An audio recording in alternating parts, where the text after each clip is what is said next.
Welcome back to Counseling Tips for Pastors and Ministry Leaders. My name is Jess Hayes. I'm a licensed therapist in South Carolina, and I'm a clinical supervisor at iHope Christian Care and Counseling. And one of our goals at iHope is to build up the churches, the pastors in our community. Not just to provide counseling and direct care to people who are struggling, but to help those on the front lines do the same thing. It might not be professional, licensed counseling, but pastors and those of us in ministry, we are the front lines of helping people. And so here on this podcast, Counseling Tips for Pastors and Ministry Leaders, we have a goal to equip you, the pastor, the Bible study leader, the youth group helper, the next door neighbor, the wife, the husband, the mom, the dad, the friend, to help you build up your skills in the counseling related and relationship related aspects of your ministry and your relationships, and to encourage you in the hard and holy work that you are doing.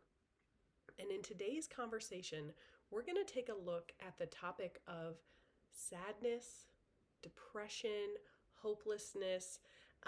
Those can all fall probably on kind of a spectrum, and they are a huge issue in our world today. And so I want to share 4 tips that actually come straight out of Scripture and that we emphasize all the time in the counseling room.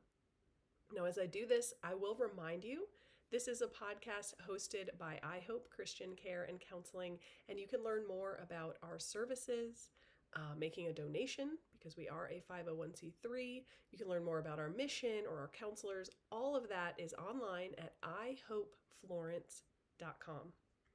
And let's dive into this conversation. So as we start, I want to just talk through a few symptoms or things that you might see for yourself, for a loved one, or for someone in your church, someone you're connected with, that might raise a flag that there is a problem going on here, a problem that maybe is entering that realm of ongoing sadness, a sense of hopelessness, maybe even entering the realm of depression.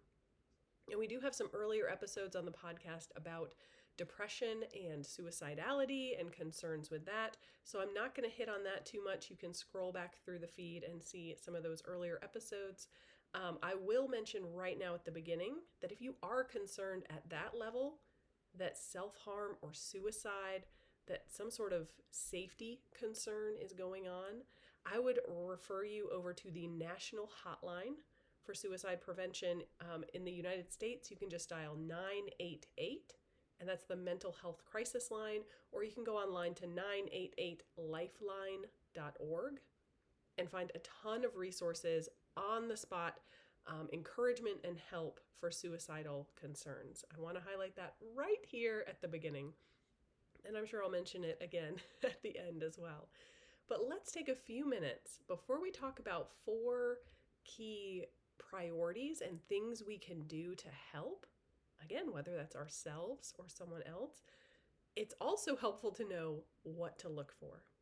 So here's a few things you might notice that tell you, I need to kind of raise that flag in my own head, or maybe start a conversation with someone because they might be struggling. Now, certainly the first symptom you might notice is sadness.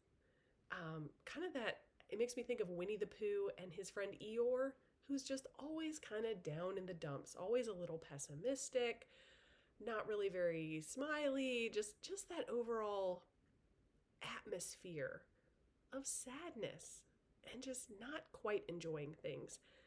Now, some people, that might be more their personality. If you know them, that's one thing. But if this is a change in their personality or how they're acting, that's worth paying attention to. You also might notice symptoms like physical exhaustion and a lack of energy, just really feeling like it's hard to get out of bed, it's hard to do the things that I used to do, hard to go to work, hard to take care of the kids. You might notice feelings, again, either yourself or people making comments that just sound like they think that they're worthless, like they can't offer anything. A sense of like, well, why me? Well, I can't help with that. Why would you ask me? A sense of hopelessness or worthlessness. You might notice a pattern of really negative thinking, even comments like, oh, it's okay if I don't wake up tomorrow. Really don't want to have to deal with this anymore. You might notice someone losing interest in things that they used to really enjoy and be passionate about.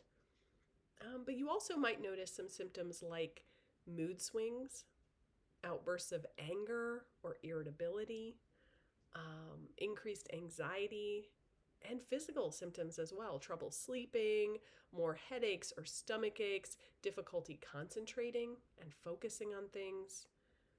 Now, obviously, physical exhaustion, mood swings, difficulty focusing, there could be many different things going on for someone. I really only walk through this list, again, to let us know these are some things that it's a-okay if they raise that flag for us that something is different, something might be wrong.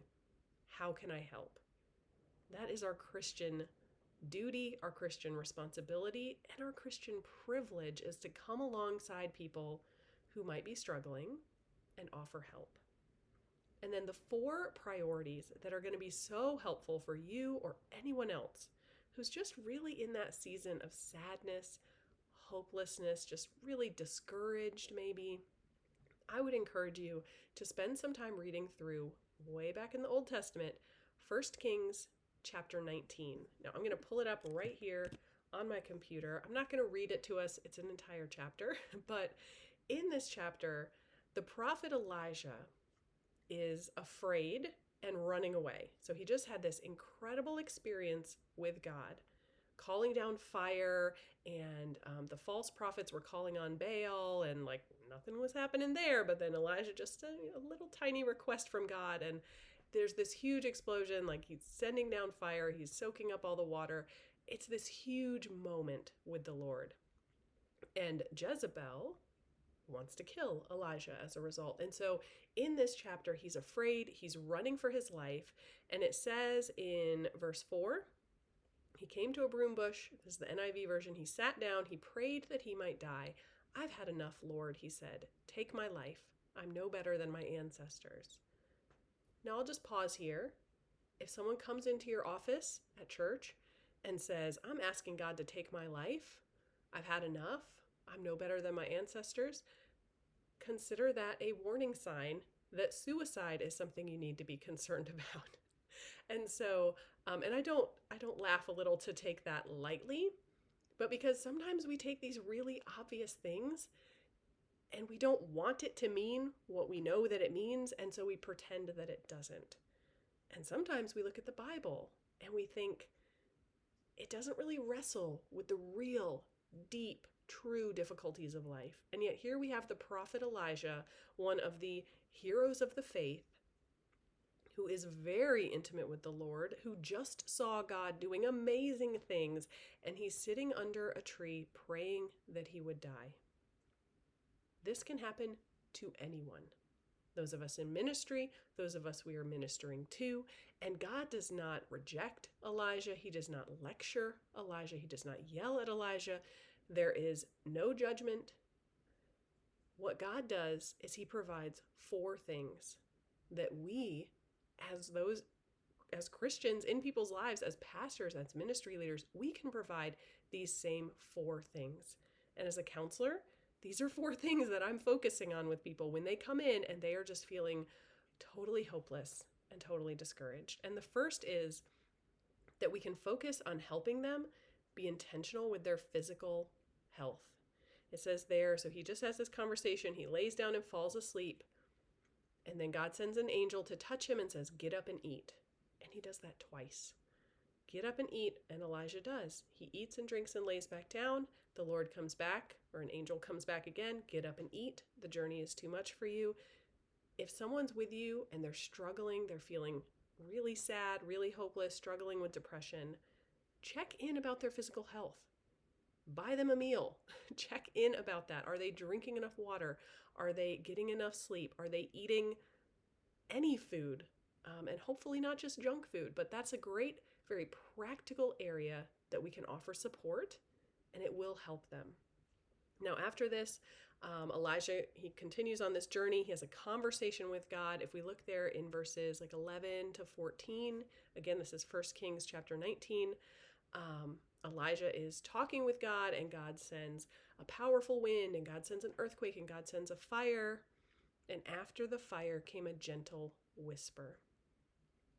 God meets us when we are seeking him. Now, I can maybe assume that as a pastor or as a Christian who is in some sort of leadership and ministry position, that you're comfortable crying out to God, talking to God, seeking God. I'm going to make that assumption here, even though I know it is not true for all of us who are even in positions of Christian leadership. But we can do that, and we can help other people do that when we're struggling with sadness, to lay that out to God, to seek after him. Those are the seasons when people are most likely to feel like, why should I bother reading my Bible? Why should I bother going to church? Nothing is changing. I feel awful. And yet, if we press into the Lord and we seek the Lord, he is faithful to show up and to speak. His word is always living, always active, always encouraging and challenging and comforting. And then we see a third thing here as we keep reading. I'm looking at like verses 15 to 18 here in 1 Kings 19, where the Lord, basically the takeaway I would take as a counselor, sitting down with someone who's feeling really sad, really discouraged, really hopeless, is to challenge the negative thinking. Because Elijah is coming to God here in verse 14, saying, I've been very zealous for the Lord. Everyone's rejected you. I'm the only one left. And now they're trying to kill me too. And God doesn't say, well, thank you, Elijah. He doesn't say, you're right. You're the only one left. What he says is, go back this way. You're going to see this guy. You're going to anoint Elisha. This guy's going to succeed you as prophet. Verse 18, I have reserved 7,000 in Israel, whose knees have not bowed down to Baal and whose mouths have not kissed him. The Lord challenges Elijah's negative thinking. Elijah's thinking, I'm the only one. I'm all alone. Of course I'm hopeless. Of course I'm discouraged. And God challenges that with truth. He does it lovingly. He does it kindly. But he gives him Elisha to come alongside him and succeed him. And he reminds him that actually you're not the only one. There are 7,000 who I have reserved. And as pastors, as Bible study leaders, as friends, as those in ministry, we can come alongside people and gently challenge that negative and incorrect thinking. We can offer truth. We can remind them of truth. We might need to point out positive things in their life, connect them with or remind them of people who love them and care about them. We need to challenge some of that negative thinking that they might be stuck in. And then the fourth tip that I want to highlight here, again, if we just keep reading through chapter 19, looking there toward the end, we see great value here. When we're feeling sad, we're feeling worn out, we're feeling hopeless and depressed, in seeking out fellowship, companionship, relationships with other people. And that's what Elijah is doing here. He goes out and he does what God said. He finds Elisha and he throws his cloak around him. He is calling him into ministry with him. And Elisha leaves his home, his family, and he goes with him. And they have a celebration there. And Elisha sets out to follow Elijah and becomes his servant.